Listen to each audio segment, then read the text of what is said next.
잠언 8장 14절부터 21절 말씀까지입니다. 내게는 도략과 참 지식이 있으며 나는 명철이라. 내게 능력이 있으므로 나로 말미암아 왕들이 치리하며 방백들이 공의를 세우며 나로 말미암아 재상과 존귀한 자 곧 세상의 모든 재판관들이 다스리느니라. 나를 사랑하는 자들이 나의 사랑을 입으며 나를 간절히 찾는 자가 나를 만날 것이니 부귀가 내게 있고 장구한 재물과 의도 그러하니라. 내 열매는 금이나 정금보다 나으며 내 소득은 천원보다 나으니라. 나는 의로운 길로 행하며 공평한 길 가운데로 다니나니 이는 나를 사랑하는 자로 재물을 얻어서 그 곳간에 채우게 하려 함이니라. 신앙생활은 하나님께서 다스리시는 삶을 말하는 것입니다.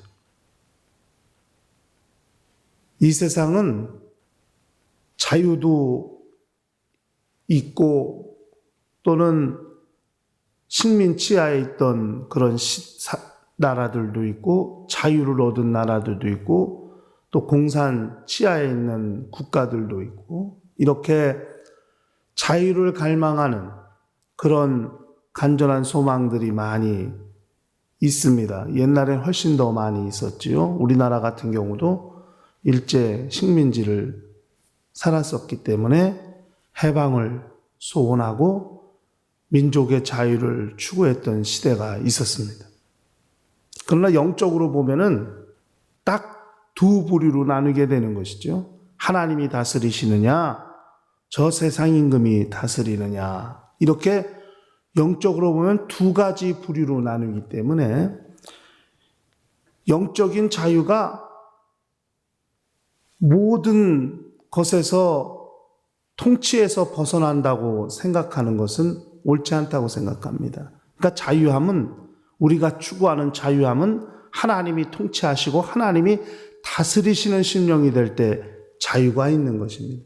그러므로 하나님이 다스리시는 것, 하나님께서 통치하시는 것, 그것이 자기 영혼이 사는 길이고, 그렇게 하나님이 다스리시는 삶을 살 때에 자기 영혼이 평안할 수 있다는 사실을 알아야 하는 것이죠. 그렇게 하나님이 다스리시는 삶이 되는 것, 그렇게 하나님께서 자기를 거느리시는 거룩한 그런 삶을 살게 될 때에 지혜의 역할이 대단히 중요하다 하는 것입니다. 그러므로 하나님의 말씀을 듣고 그 말씀을 명령으로 받고 그 말씀을 순종할 때에 그것이 자기 삶을 운영할 수 있고 관리할 수 있는 거룩한 지혜가 된다는 사실을 잘 알아야 한다는 것이죠. 오늘 읽은 말씀에 왕들도 또는 방백들도 재상이나 또 존귀한 자들이 결국 다스리고 치리하고 또 그렇게 역사하는 것이 지혜에 의해서라고 그렇게 말씀했습니다. 왕은 치리하고 또 재상이나 존귀한 자들이 또 모든 재판관들이 다스리는 그 근원은 지혜가 없으면 다스리지 못하고 치리하지 못하게 되는데 이게 참 재밌더라고요. 치리하는 거하고 다스리는 게 다르더라고요.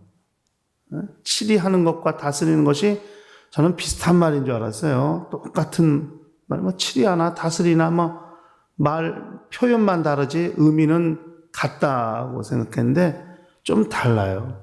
그러니까 왕에게는 치리하다는 표현을 썼고 재상들이나 존귀한 자나 재판관들은 다스린다는 표현을 썼는데 그 근원이 다르더라고요.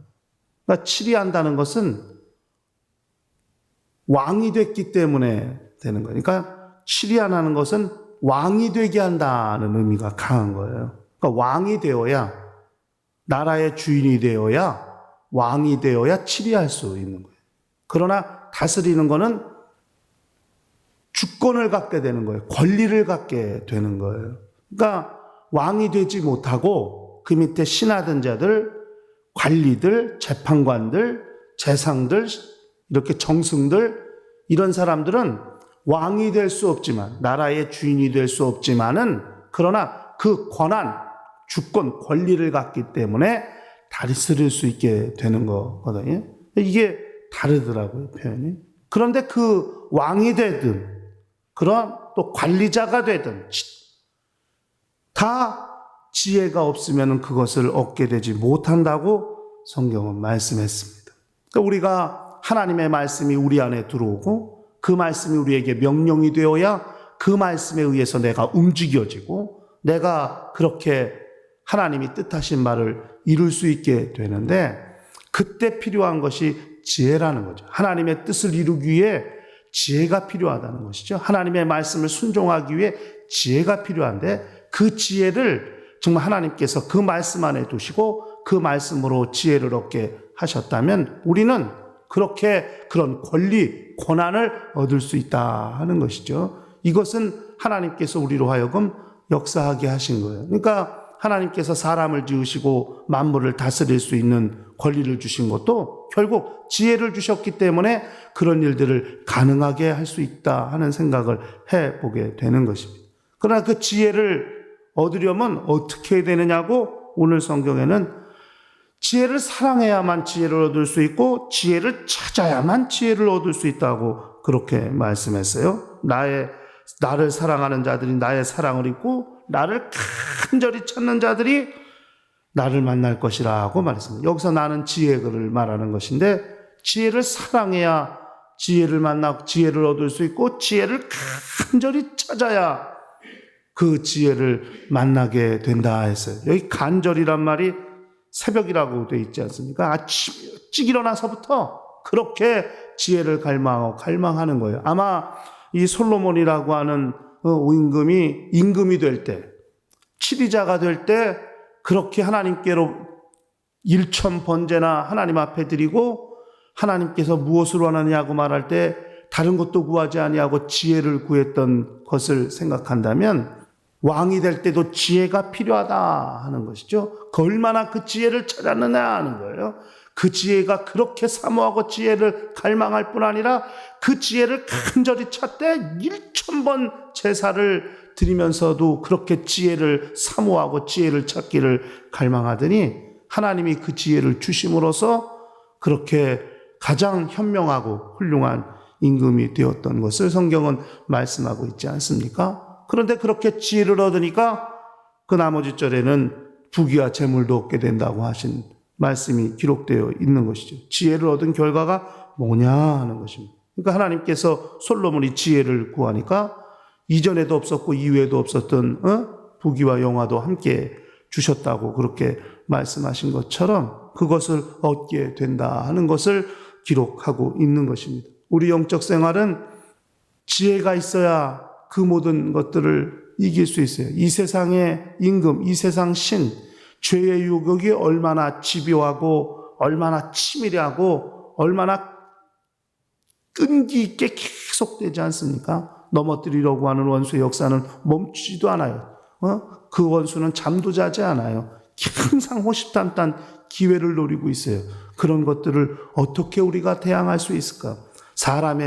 사람이 가지고 있는 실력, 사람이 가지고 있는 방법, 사람이 가지고 있는 힘으로는 감당하기 어려울 것입니다. 그러나 하나님께 기도하고 하나님 앞에 기도하고 간절히 구하는 것은 이 세상 가운데 모든 시험과 유혹을 이기고 승리할 수 있는 그 방법이 하나님의 방법에 있고 하나님의 지혜에 있고 하나님의 말씀에 있기 때문에 그래서 하나님께서 내 영혼을 다스리시고 내 영혼을 치리하실 뿐 아니라 나에게 그런 합법적 권한을 주셔서 나로 하여금 내 영적 생활을 그렇게 경영하고 다스릴 수 있는 지혜를 주셔야 한다고 생각하고 그렇게 일평생 하나님의 지혜를 찾고 사모하고 갈망함으로써 자기 영적 생활을 잘 관리할 수 있는 거룩한 지혜를 얻어야 한다는 사실을 기억하면서 일평생 하나님이 주시는 지혜가 자기 영혼도 지키고 가정도 지키고 자기의 삶도 지킴으로써